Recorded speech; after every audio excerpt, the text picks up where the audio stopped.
Chhaava cinema చూసిన ప్రతి ఒక్కరు విక్కీ కౌశల్ పర్ఫార్మెన్స్ కి ఫ్యాన్ అయిపోయి ఉంటారు. జనరల్ గా మనకు ఒక ఐడియా ఉంటుంది, ఈ మూవీ ఈ హీరోకి వాడు ఉంటే ఇంకా బాగుండేదిరా అని.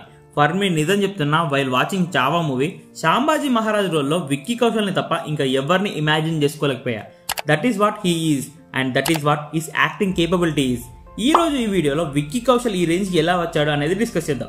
బై ది వే, ఇది బయోగ్రఫీ వీడియో అయితే అస్సలకే కాదు, ఓన్లీ యాక్టింగ్ గురించి అండ్ తను ఫేస్ చేసిన స్ట్రగుల్స్ గురించి మాత్రమే ఉంటుంది.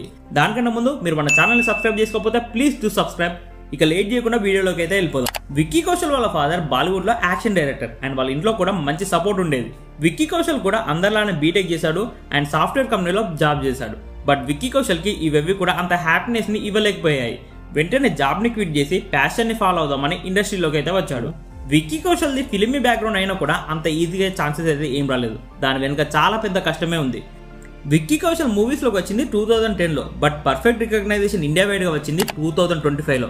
అంటే అర్థం చేసుకోండి ఎంత టైం పట్టిందో ఈ రేంజ్ కి రావడానికి. జాబ్ క్విట్ చేసిన వెంటనే యాక్టింగ్ అయితే నేర్చుకున్నాడు. రెగ్యులర్ గా థియేటర్స్ చేసేవాడు. ఇలా 2011 వరకు అయితే చేశాడు. 2012లో అనురాగ్ కశ్యప్ దగ్గర అసిస్టెంట్ డైరెక్టర్ గా జాయిన్ అయ్యాడు. మీ అందరికి తెలిసే ఉంటుంది, అనురాగ్ కశ్యప్ బాలీవుడ్ లో one of the top director అని. అనురాగ్ కశ్యప్ దగ్గర ఒక 2 to 3 మూవీస్ వరకు అసిస్టెంట్ డైరెక్టర్ గా చేశాడు. అండ్ స్టార్టింగ్ నుండే విక్కీ కౌశల్ కి అనురాగ్ కశ్యప్ నుండి మంచి సపోర్ట్ ఉండేది. కశ్యప్ ప్రొడక్షన్స్ లో చిన్న చిన్న రోల్స్ చేసుకుంటూ ఉండేవాడు. ఇలా 2015 వరకు అయితే చేశాడు. అప్పటికి విక్కీ కౌశల్ ఇండస్ట్రీకి వచ్చి 5 years అవుతున్నా కూడా పర్ఫెక్ట్ రికగ్నైజేషన్ అయితే రాలేదు. అలా విక్కీ కౌశల్ తనలో తానే బాధపడేవాడు. బట్ ఎప్పుడు కూడా గివ్ అప్ ఇవ్వలేదు, ఎప్పుడు కూడా క్విట్ అవ్వలేదు. 2015లో విక్కీ కౌశల్ కి మంచి ఛాన్స్ వచ్చాడు. స్టార్టింగ్ నుండే విక్కీ కౌశల్ మంచి మెథడ్ యాక్టర్. కంప్లీట్ నేచురాలిటీని స్క్రీన్ పైకి తీసుకొస్తాడు. ఈ మూవీ కోసం అని ఆ ఏరియాలో జనాలు ఎలా ఉంటారు, వాళ్ళ మేనరిజం అండ్ స్లాంగ్ ఎలా ఉంటుంది, ఇవన్నీ కూడా కంప్లీట్ గా నేర్చుకున్నాడు. కట్ చేస్తే అలా విక్కీ కౌశల్ కి బెస్ట్ మేల్ డెబ్యూ అవార్డు వచ్చింది. అప్పటి నుండి మూవీస్ చేసుకుంటూ వచ్చాడు. హిట్స్ అండ్ ఫ్లాప్స్ రెండు కూడా ఫేస్ చేసుకుంటూ వచ్చాడు. బట్ 2018 అనేది విక్కీ కౌశల్ కి ఒక మంచి ఇయర్ అనే చెప్పాలి. 2018లో విక్కీ కౌశల్ చేసిన love per square foot movie చాలా పెద్ద హిట్ అయింది.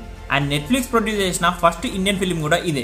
ఈ మూవీ తర్వాత రాజీ మూవీ చేశాడు. ఇది కూడా సూపర్ హిట్. ఎంత పెద్ద హిట్ అంటే ఆ ఇయర్ లో వచ్చిన బాలీవుడ్ మూవీస్ లో ఇదే అప్పటి వరకు హైయెస్ట్ కలెక్టెడ్ మూవీ. ఈ మూవీ తర్వాత అదే ఇయర్ లో రణబీర్ కపూర్ చేసిన సంజు మూవీలో సైడ్ క్యారెక్టర్ చేశాడు. సంజు మూవీలో విక్కీ యాక్టింగ్ చాలా నేచురల్ గా ఉంటుంది. ఖాళీగా ఉన్నప్పుడు ఒకసారి అయితే సంజు మూవీ చూడండి.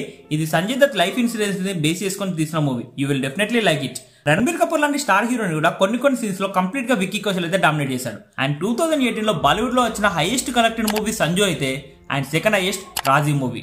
అలా రెండు బ్యాక్ టు బ్యాక్ హిట్స్ అయితే కొట్టాడు. అలా 2018 ఇయర్ విక్కీ కౌశల్ కి చాలా కలిసి వచ్చింది.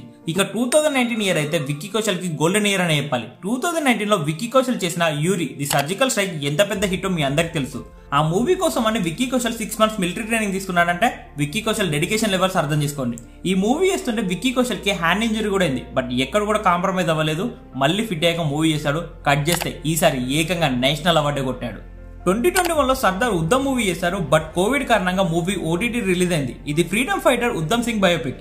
ఈ మూవీలో ఉద్దమ్ సింగ్ యంగర్ రోల్ కోసం అని విక్కీ కౌశల్ ఏకంగా 15 kgs లాస్ అయ్యాడు. ఈ మూవీ కూడా బెస్ట్ యాక్టర్ ఫిల్మ్ఫేర్ అవార్డు అయితే వచ్చింది.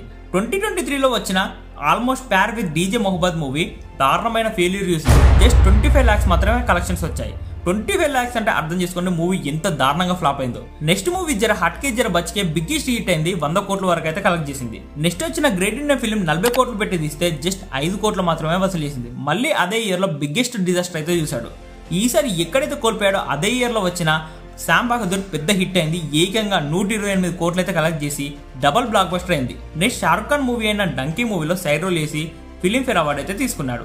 2023 ఇయర్ లో ఏకంగా 5 ఫిల్మ్స్ చేస్తే 2 దారుణమైన ఫ్లాప్ అయ్యాయి, 2 డబుల్ బ్లాక్ బస్టర్ అయ్యాయి. 2024లో వచ్చిన బ్యాడ్ న్యూస్ మూవీ. ఈ మూవీ మీకు తెలియకపోవచ్చు, బట్ ఈ మూవీలో ఈ సాంగ్ వినే ఉంటారు. ఈ మూవీ కూడా చాలా పెద్ద హిట్ అయింది. ఇక 2025లో వచ్చింది చావా. ఎంత పెద్ద హిట్టో మీ అందరికి తెలుసు. ఆ రోల్లో మనకు విక్కీ కౌశల్ తప్ప ఇంకా ఎవ్వరు కనపడలేదు. విక్కీ కౌశల్ ఈ మూవీలో శాంబాజీ మహారాజ్ రోల్ చేశాడు. నిజంగా శాంబాజీ మహారాజ్ ఇలానే ఉండేవాడు అన్నట్టు తీశాడు. మనకు స్క్రీన్ పైన విక్కీ కౌశల్ కాదు శాంబాజీ మహారాజ్ కనిపించాడు. అంటే అర్థం చేసుకోండి విక్కీ కౌశల్ ఎంత మంచిగా పర్ఫామ్ చేశాడు. ఈ ఇయర్ లో హైయెస్ట్ కలెక్టెడ్ మూవీగా రికార్డ్ క్రియేట్ చేసింది. ఓవరాల్ గా 500 కోట్ల వరకు అయితే కలెక్ట్ చేసింది. ఇండస్ట్రీకి వచ్చిన 15 years కి విక్కీ కౌశల్ కి మంచి రికగ్నిషన్ వచ్చింది ఇండియా వైడ్ గా. 2015 వరకు విక్కీ కౌశల్ ఇదంతా మనకు ఎందుకురా అనుకుంటే ఈ రోజు విక్కీ కౌశల్ ఈ రేంజ్ లో ఉండేవాడే కాదు.